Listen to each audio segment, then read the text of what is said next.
All right, what is up, everybody? We are back with another edition of Everyday Hoops. Hope you guys are having a good one. Kevin Durant. The sweepstakes are finally over. KD is going to be a Houston Rocket. We're going to talk all about this trade here in today's video. Thank you guys for the views on the videos and the shorts recently. I really appreciate it. If you do like the content around here, consider subscribing, liking, turn notifications, do all stuff like that. I really appreciate it. It really helps out a lot. That's why I Twitter and all that stuff down in the description below. And yeah, don't waste any more of your time. Let's get right to it. So, it has finally happened. We all know for the past few months, Kevin Durant is going to be on the move this summer. We're just waiting on when and where. And the last about 2 weeks has been just a whole bunch of stories and rumors of like he's gonna have him for the draft, what team is he gonna go to, all this stuff. And now finally, Sunday morning or afternoon-ish actually, it is over. And we know Kevin Durant, Shams reported Kevin Durant is going to be a Houston Rocket, which is something that I predicted when I talked about in my video the other day about where's Kevin Durant going. I predicted this weekend going to the Houston Rockets, and it happens. The full trade from Shams Charania is Phoenix Suns are trading two-time NBA Finals MVP Kevin Durant to the Houston Rockets for Jalen Green, Dylan Brooks, the number 10 pick in the 2025 draft, and 5 second-round picks. That's the package for KD. And yeah, I want to talk about obviously all sides of this trade, like I do with everything, do with every trade. Let's talk about the Rockets side first of all. To be able to get Kevin Durant, which I think was a move that was kind of necessary for this team. We saw last year they overachieved by a lot. They were a 50-plus win team, the second seed in a very hard Western Conference with a young, inexperienced team. They went to against the Warriors. They almost came back from down 3-1, lost in a game 7. But we all knew that the flaw, I guess, of this team was they didn't have a 1A. They didn't have a go-to guy. They did it by committee, which is good, but especially nowadays in the NBA with the way teams like to go in the last few minutes of the game, they don't have one guy that's like, all right, things are struggling right now. Here, just give it to our guy, and he's gonna make it happen for us. They didn't really have that. You had Jalen Green, but he had a really rough playoff stretch. Alperen Sengun is still really young and trying to get things going. Like that was still a big question mark. And a lot of people expected, especially with the assets and the moves they had, the things they had, that a move was going to be made this offseason to try to address that. And Kevin Durant was at the forefront of it. And now they finally do get it. And I think this is an amazing move for Houston. I mean, to be able to get Kevin Durant, a guy that they need, a guy that has done this multiple times before, one of the greatest players we've seen in the game, one of the best scorers we've ever seen. Like, it's just going to alleviate so much pressure off everyone else of being like, okay, here, KD's got it. And KD's going to be able to do what he has to do. Like you have Kevin Durant with a defensive infrastructure around him of guys like Amen and Jabari and Tari Eason and all this stuff. And especially with the package you give up, which is, we're going to talk about for Phoenix, but not as much as I think people expected it to be, where you still have basically the foundation. You still have Van Vliet, you bring him back. You still have Şengün, who's your all-star player. You still have Amen Thompson. You still have Jabari Smith Jr. You still have Tari Eason. You still have Reed Shepard or Cam Whitmore waiting in the wings just in case you need them. Like, they're still, obviously, they still have a little bit more work to do. They need another, I think their wings, another wing or two probably needs to be brought into the mix. But this was great for Houston. I really, really like this for the Houston Rockets.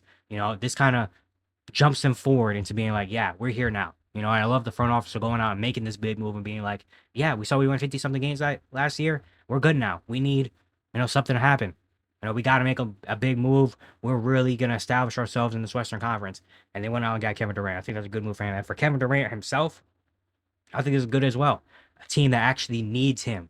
And a team that can actually, really use his services. Instead of having to go around to these different spots trying to find situations and bring guys with him and all that stuff. Now he finally gets to go to a young team with the Rockets where he knows he's like, okay, we got something here. We got a good coach. We got a good foundation going here. All I got to do, I just got to come in and be what they need me to be, which is the leading scorer. They need me to be the leading scorer and the top offensive guy. I can come in and I can do that. So I think this is a great move for Kevin Durant as well and for the Houston Rockets. On the other side, for the Phoenix Suns, getting Kevin Durant out the door was just something that needed to happen.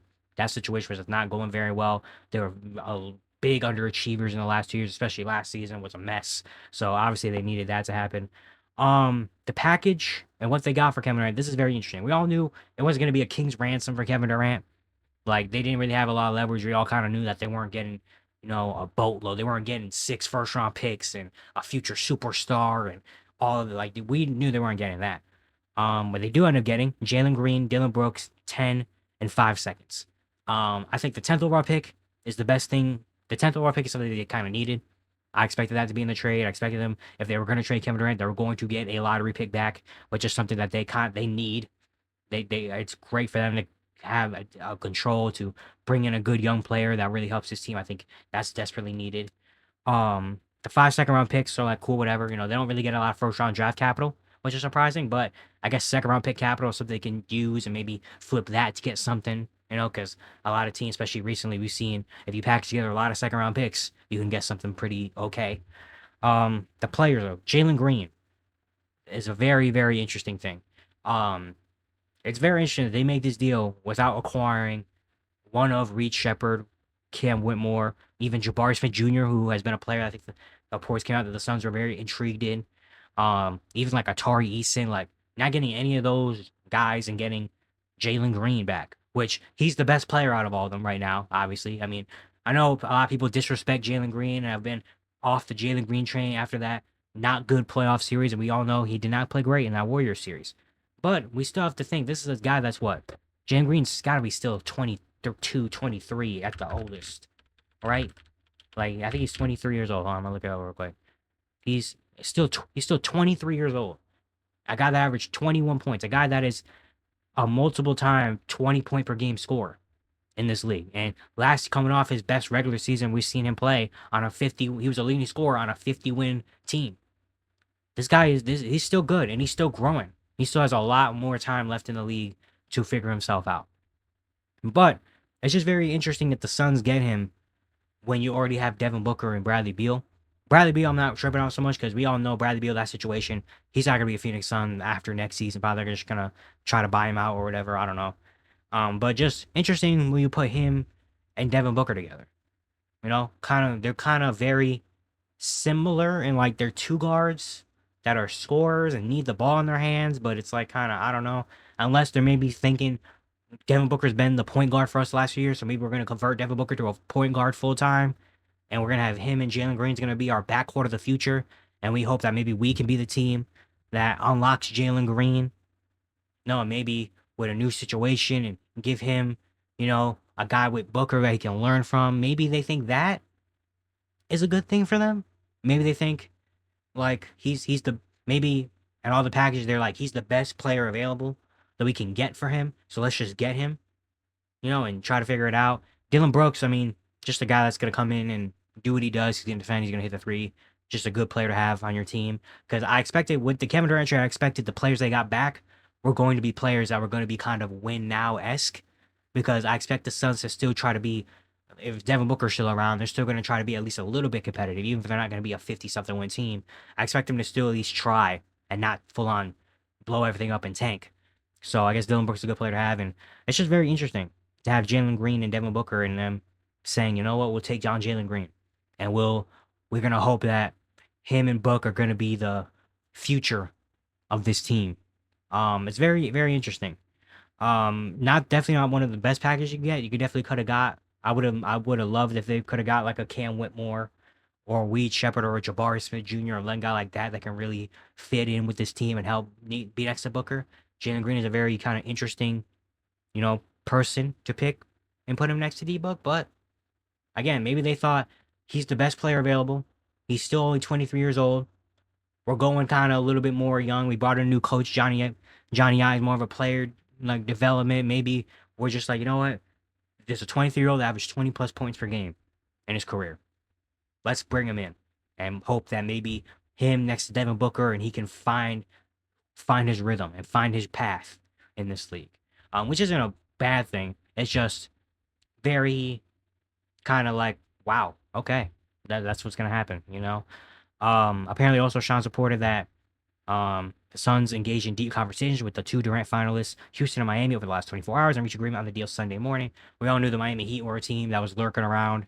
They were one of the teams that KD listed in his 3 teams that I want to go to is Houston, San Antonio, Miami. They were in there. I think no one believed really that Miami was going to be the team, but they were just kept getting talked about. And once again, they end up finishing second or third in a race for the superstars. They missed out on Bradley Beal. They missed out on Damian Lillard. They missed out on KD. Now, And I don't know, that's a whole another situation for another day because the Miami Heat are just is a lot of things going on over there in Miami. You know what they want to do, but yeah, Kevin Durant is Houston Rocket now. I think it's a really good move for the Rockets. I really like this. I really support this. I hope that he can go over there and really be what they need him to be. Unfortunately, Kevin Durant's last few stops haven't been amazing. You know, so I like to see this one kind of work out. And even if they don't win a championship or whatever, at least as long as it's like a good, if they don't regret it, you know, as long as we don't look back in 3 years and be like, Houston shouldn't have made that move. You know, like if they can look back at it and be like, you know what, this was needed. We needed to do this, and we don't regret this at all. I think that would be, you know, a good thing for them. And now they're going on full on. We're winning. We're trying to win.